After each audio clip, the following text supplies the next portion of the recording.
እየሞከርን ነው። ቤተክርስቲያን በእነዚህ ምክንያት እንዳትሰደብ ቪዲዮ እየሰራን እየሞከርን ነው። እናንተ ደግሞ ሼር እያረጋችሁ ላይክ እያረጋችሁ እየሞከራችሁ አዳምጡት።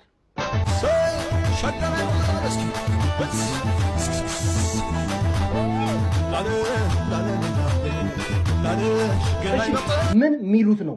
የእመቤታችንን ስዕል አድርጋችሁ በትግረኛ ዘፈን ማስነካት ምን ሚሉት ነው? አሁን እናንተ ናችሁ ቤተክርስቲያን የምትወክሉት? አይኖ ይገባኛል። ውስጣችሁ የእመቤታችን ያላችሁ ፍቅር ይገባኛል። ኦርቶዶክሳዊ ስርዓት አይደለም። ኦርቶዶክስ እንደዚህ አላስተማረችንም። መጽሐፍ ቅዱስ ላይ እንደዚህ አይነት አስተምሮ የለም። አለቅ።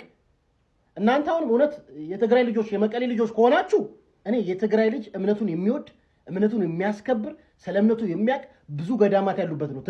ትግራይን አታሰድቡ። እናንተ አትወክሉ። ትግራይንም ኦርቶዶክስንም አትወክሉ። ምናልባት የትግራይ ልጆች ከሆናችሁ ግን ጥንቃቄ አድርጉ፣ ተማሩ፣ መጽሐፍ ቅዱስ አንብቡ። ቤተሰቦች ህዝቤ እውቀት ከማጣት የተነሳ እየጠፋ ነው ያለው።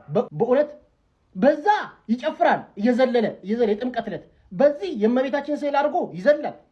በእናንተ ምክንያት ብዙ ኦርቶዶክሲያን እምነታቸውን እየቀየሩ ነው።